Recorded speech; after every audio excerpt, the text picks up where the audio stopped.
A tragedy of errors for the Cornhuskers and a strong, stubborn effort on the ground by the Trojans results in a 21-17 win for USC.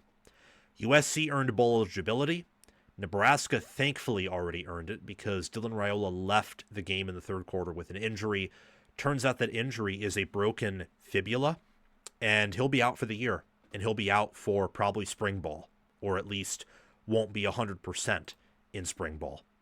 This channel will make you a college football expert and help you enjoy watching games and make more accurate predictions. So what are you waiting for? Like, subscribe, ring the notification bell, comment your thoughts, and watch the video all the way through so that you can get the full package. And check the description and pinned comment for more ways to help yourself and this channel. Very painful way to lose if you're a Nebraska fan, if you're a Nebraska player, a staff member, a coach. Nebraska at one point had a 75.7% chance to win this game midway third quarter. From there, USC goes on a 15-3 run, and they broke 200 yards. Nebraska nearly hit 200.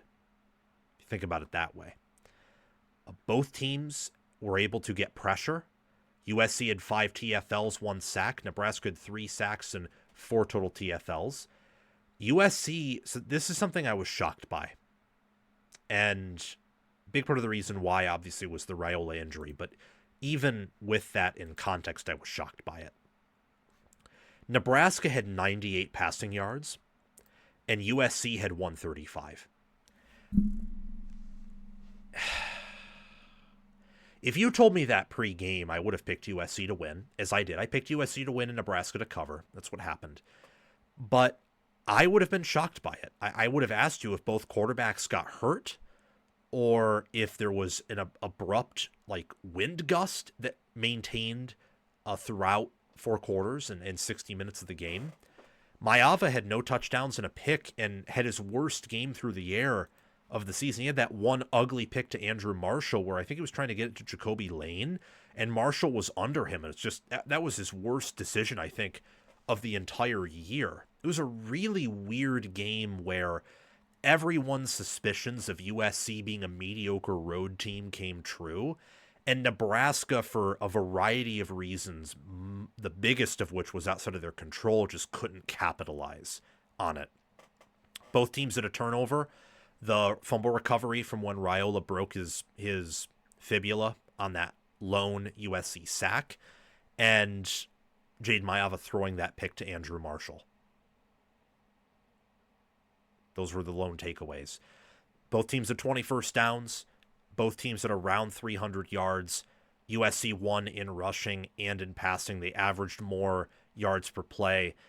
At halftime, I thought that USC was the better team, but that due to success in the red zone, converting red zone drives into touchdowns, that Nebraska would end up pulling away and winning. I mean, look, they had a 6-minute possession advantage at the end of the day, and they matched USC in running the ball in large part because of EJ, their hero, and moving forward their best player on offense, Emmett Johnson.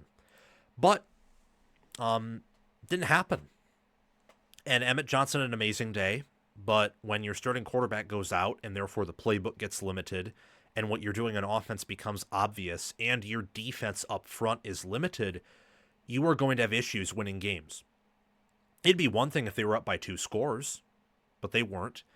It would be another thing if they were up by 14-6 in the fourth quarter, but they weren't. The timing of that injury, along with how USC was running the ball, was the kiss of death, sadly.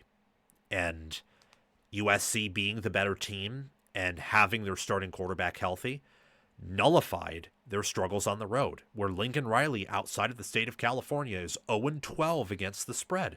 That streak is not broken. USC's road issues are not fixed. I will tell you in this reaction right now, maybe this will be wrong, but I don't care. If it is, I'll own it. Oregon will beat USC by 3 or 4 scores. I mean, they will blow that team out at home. when USC travels to face them in the second to last weekend in November. They will destroy that team. Destroy them. And I bet you in that game, USC will run for 3 yards per carry. They might even be lucky, too. USC's not a deep team, and Trojan fans know this. They have top 10 level starters and average, so like top 30 at best backups. That's what USC is. And they've been playing some backups for several weeks now. So this was a big win for the Trojans. I know that you would have liked to see more as a USC fan, and USC fans were vocal about that, I saw on social media. But a win, if you're USC, is a win. To keep that class together, to build confidence for Riley and his program, and to be in the college football playoff picture, because maybe I'm wrong, and maybe they beat Oregon on the road. If they do that and then they beat Iowa at home, I mean, a 10-2 USC probably gets in the playoffs. Probably. Not a guarantee due to the possible head-to-head tie-breaking loss to Notre Dame, but they'll probably get in, given some of the wins they would earn. For Nebraska, look, if they went out 10-2, Nebraska probably gets in. And this was Nebraska's toughest game left on the schedule. This was USC's second toughest game left on the schedule. Maybe factoring in the injury, third toughest, because Iowa's really good, but I imagine Iowa traveling to USC won't play as well as they do in Kinnick. We'll see. This was a tough pill to swallow and a very painful loss if you were a Cornhusker fan. You are now an underdog to UCLA, and you will be an underdog to Penn State and Iowa. You have a much higher chance of finishing 6-6 than 9-3. Your odds of finishing 9-3 are almost 0%. Not 0%, because there always is a chance, but they're close. More likely than not, you are finishing 6-6 or 7-5. If you finish 8-4 with this injury, Matt Rhule might deserve Coach of the Year or consideration for it. Outside of Cignetti, whenever I make those analogies for Coach of the Year, this guy deserves Coach of the Year because of this, there should always be the assumption that I still think Cignetti's Coach of the Year, because I do. So if Cignetti didn't exist, then this guy, because of this performance, would be eligible for that. And to be fair, like many Big 12 coaches, like Kalani Sitake, Kyle Whittingham, Joey McGuire, for the moves they made in the portal, how they've hit on all their evals. Incredible stuff. But this team, for the rest of the year, is going to be a far cry from the team that competed with Michigan, that beat Cincinnati, and that was able to stage that epic comeback against Maryland. I mean, this team, I think, is sort of a shell of what they could have been, based on what we saw at times in September. And a lot of that has to do with injuries and teams figuring out Nebraska's weaknesses. And the former is not their fault. The latter, some of it's their fault, but we also have to remember that Nebraska was never going to be this great team in year 3. The whole year 3 Matt Rhule thing, if you took it with realism, was more of about winning close games and being better coached and slightly more talented than much of your schedule. It was never about being this great team. So when you're just a good team in year 3 with coaching that is above average, if your best player goes down with an injury, then everything changes. And that's what I think is going to happen here. If Raiola doesn't get hurt, they beat USC. They're favored to beat UCLA, and they probably do. They're probably beating Penn State, given what I think Penn State's going to do in the next few games. Quit. I don't think they'd beat Iowa, but 9-3 would be very successful in year 3 for Nebraska. It'd be their first 9-win regular season since either 2014 or I believe it was 2013 was the last time they won 3 games in the regular season. Hard loss to stomach. Really hard loss, and I empathize with Nebraska fans there. For USC, big win. And now you have Northwestern this Friday night. That will be a test of their trench play and depth, as I think Northwestern's a competent team. They're well coached, so off the bye they should put something together.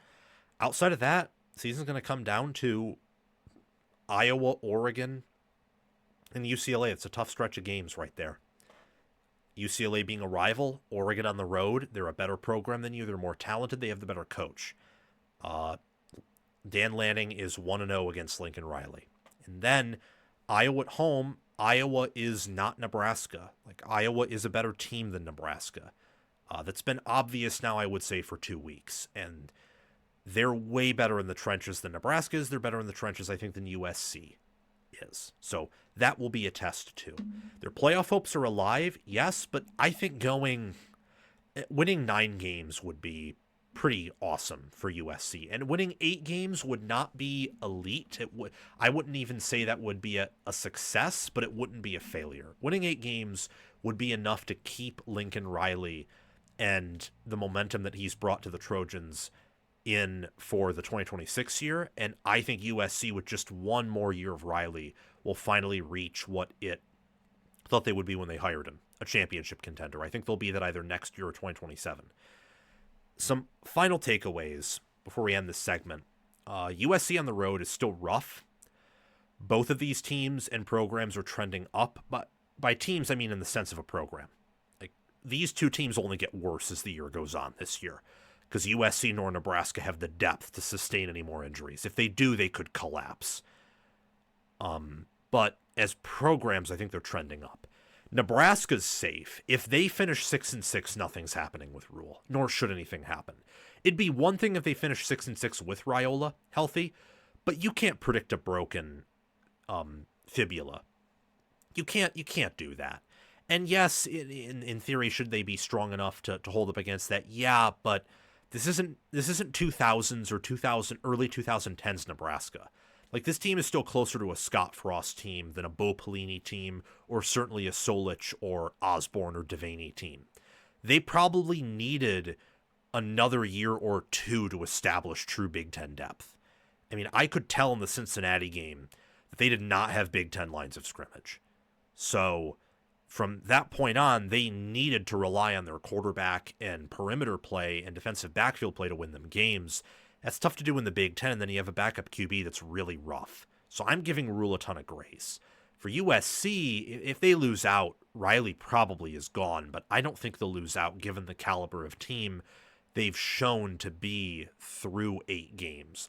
And especially with who they are at home, they'll probably beat all their opponents at home and then lose to Oregon and go 9-3, or maybe they lose to one of their home opponents and go 8-4. But they haven't lost at home yet. And same thing with last year. They've played dramatically better at home than they have on the road. Both aren't college football playoff teams. We know this. Some parts of Nebraska's roster that are improving are their offensive line, which has really taken a big step forward these past 2 weeks, and their rushing offense, consequentially, is played off of that. I'm high on both these programs long term. It was a great game. Unfortunately, we had to have a serious injury come out of it. Be praying for Dylan Raiola, and I hope he heals up quickly. Thank you for watching. It's my mission on College Football with Sam to make you the most informed, knowledgeable, and entertained fan as possible. We aren't perfect, but we hit the nail on the head more often than we hit our thumb with the hammer. Make sure to like, subscribe, ring the notification bell, comment, and if you're here, you've probably already watched the whole video. So thank you for doing those things.